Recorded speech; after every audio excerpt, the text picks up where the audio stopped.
A very good morning to all of you. 6 मई 2024 आज 2:50 के अराउंड हो गई थी मेरी सुबह। अगर आप सोच रहे हो कि कोई सुधर जाएगा तो ये आप जो सोच के बैठे हो ना, तो आपको इस चीज़ पे बहुत पछतावा होने वाला है।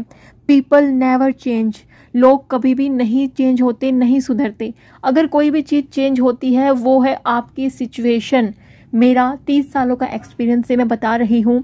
अगर कोई मुझसे छोटा है तो वो सीख ले सकता है, कोई मुझसे बड़ा है तो वो इस बात से बिल्कुल 100% रिलेट कर पाएगा कि कैसा ही रिलेशनशिप हो, कोई भी हो, सामने वाला व्यक्ति जो एक बार माइंड में उसके फीड हो गई ना मेमोरी, वो कभी नहीं बदलती। हाँ, बदलेंगे उसके प्रति आपके प्रति उसके विचार तो सिर्फ आपकी सिचुएशन से।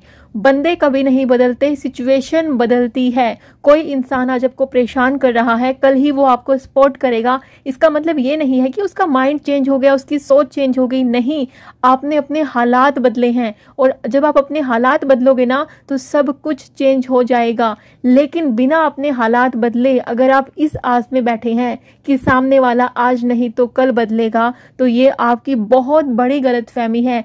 सालों साल गुजर जाएंगे और आपको एक पछतावा रहेगा कि मैंने खुद को इम्पोर्टेंस क्यों नहीं दी। फर्स्ट प्रायोरिटी हमेशा खुद को रखिए।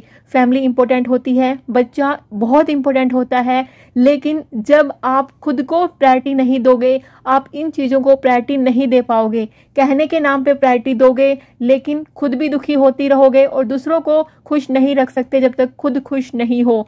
आप दूसरों के लिए ज़िंदगी जी सकते हैं, इसमें कोई गलत बात नहीं है, लेकिन जिस दिन से आपने ये सोचना शुरू कर दिया ना कि मैंने दूसरों के लिए इतना किया, मेरे लिए किसी ने कुछ नहीं किया, बस वहीं पे गड़बड़ है।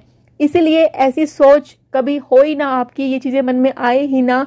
पहले खुद के लिए जी लो। जब खुद खुश रहोगे तो दूसरों को अपने आप खुश रख पाओगे। कभी आपकी लाइफ में ये मन में नहीं आएगा कि मेरे लिए कोई क्यों नहीं सोचता, मेरे लिए कोई क्यों नहीं कुछ करता, क्योंकि जब आप खुद के लिए सोचोगे तो आपको फर्क ही नहीं पड़ेगा कि सामने वाला आपके लिए सोच रहा है या नहीं सोच रहा। और अगर स्पेशली हाउसवाइफ को अपनी ज़िंदगी सुधारनी है तो मुझे ऐसा लगता है कि उनको इमोशनली स्ट्रॉन्ग होना और फाइनेंशियली इंडिपेंडेंट होना बहुत ज़्यादा ज़रूरी है।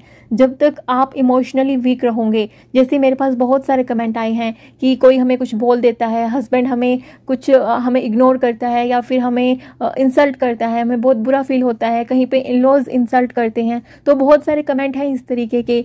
कई बार ऐसा होता है कि हमें कुछ चीज़ें इग्नोर करनी पड़ती है, लेकिन कई बार ऐसा होता है कि हमें उनका जवाब देना बहुत ज़रूरी होता है। तो आपको अपनी सिचुएशन के हिसाब से समझना होगा कि कौन सा स्टेप आपको लेना है। लेकिन एक चीज़ जो कॉमन होगी हर केस में, आप इग्नोर करोगे तो भी, आप जवाब दोगे तो भी, वो है आपका इमोशनली स्ट्रॉन्ग होना। क्योंकि आप ऊपर ऊपर से इग्नोर करोगे, उस चीज़ का कोई फ़ायदा नहीं है। आपको इमोशनली स्ट्रॉन्ग होकर ये सोचना है कि ठीक है, आज ये सिचुएशन है, कोई सामने वाला मुझे इतना बोल रहा है, मैं इस चीज़ को अपनी ताकत बना के और बहुत अच्छा कर पाऊंगी। लेकिन ये चीज़ इतनी आसान नहीं होगी। मैंने जितना आसानी से बोल दिया, आपके लिए वो चीज़ करना उतना ही मुश्किल होगा। सेम, अगर आपने आज तक किसी चीज़ का जवाब नहीं दिया, आप सुनते आए हो तो कभी तो ऐसा टाइम आएगा कि मतलब एक कहते हैं ना कि बिल्कुल जो घड़ा भर जाता है तो एक ऐसा टाइम आता है तो आपका भी मतलब एक वो होता है, अति हो जाती है, तो आप भी अपना रिस्पॉन्स कभी दोगे। लेकिन जिस दिन वो रिस्पॉन्स आप दोगे ना, सिचुएशन आपके साथ बहुत बुरी हो सकती है, सामने वाला बहुत टॉक्सिक हो सकता है, तो आपको वो चीज़ें संभालनी पड़ेंगी। वो चीज़ें इतनी आसान नहीं है।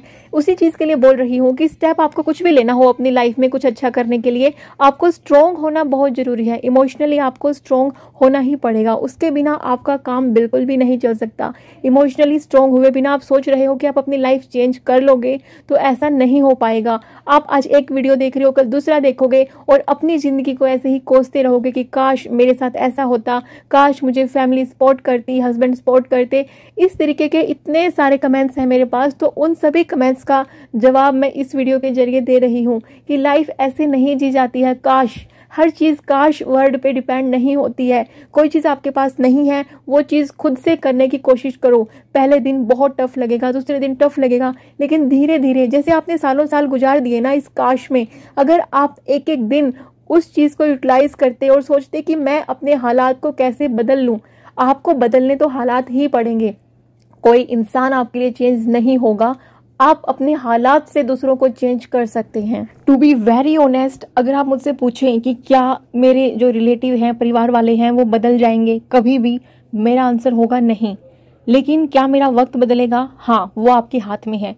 और क्या वक्त बदलने से मेरे अपने बदल जाएंगे? बिल्कुल हाँ। आपका बुरा वक्त है तो आपके अपने आपके साथ बुरा बिहेवियर कर रहे होंगे, लेकिन आपने अपना अच्छा वक्त लेके आए अगर आप, तो वही आपके अपने आपके साथ बहुत अच्छे से बिहेव करेंगे। और जब भी आप मुझे कमेंट के जरिए सजेशन देते हैं मेरे लिए, तो मुझे स्पेशली बहुत अच्छा लगता है। किसी ने मुझे कमेंट किया है कि दी, आप स्ट्रैटेजी को याद रखने की बजाय कॉपी में उतारो, वरना एक वक्त बाद भूल जाएंगे। एंड सेकंड थिंग, आप मंथली मैगजीन पढ़ो, बहुत बेस्ट है।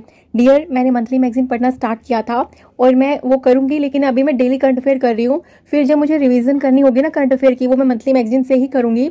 और रही बात स्ट्रैटेजी को लिखने की, हाँ, मैं स्ट्रैटेजी को हमेशा, एक डायरी मेरे पास है, जहाँ जहाँ से भी मुझे अलग तरह की स्ट्रैटेजी मिलती है तो मैं वो लिखती हूँ, फिर उसको अपने तरीके से चेंज करती हूँ। ये रिकॉर्डिंग मैंने इतने टुकड़ों में की है ना, आप सोच भी नहीं सकते। ये 7 मिनट की वीडियो की रिकॉर्डिंग मैंने कभी आधे मिनट, कभी 1 मिनट ऐसा कर करके, क्योंकि घर पे जब सब होते हैं ना तो रिकॉर्डिंग करना थोड़ा सा औखा हो जाता है। तो मैं इनका कमेंट आगे कंटिन्यू करती हूँ।